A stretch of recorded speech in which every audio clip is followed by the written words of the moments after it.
80% of parents struggle with their mental health after neonatal care. That was a stat from a Bliss survey. It doesn't make sense that we are not shouting about this more. That is such a huge amount of parents to be left with very little support.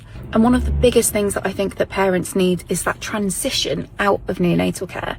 Because I think it makes sense that people are struggling with their mental health.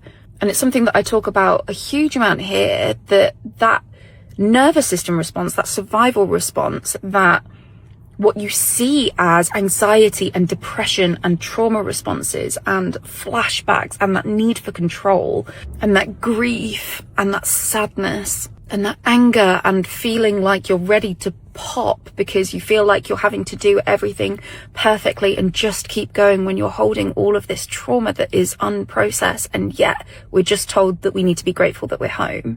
I say this all the time, but it makes sense that there are so many people who are struggling with their mental health after neonatal care.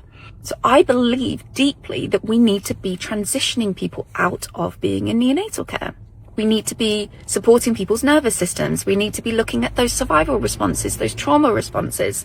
We need to be validating, helping people understand, processing what it is that they've been through so that they're able to live the life that they want to as parents. And for so many people, it's not over when you leave the neonatal unit. You have ongoing medical issues, medical appointments, vulnerability. And those parents also need an understanding that it's not just about challenging their thoughts. It's not just about these hypothetical situations. It's stuff that is very real.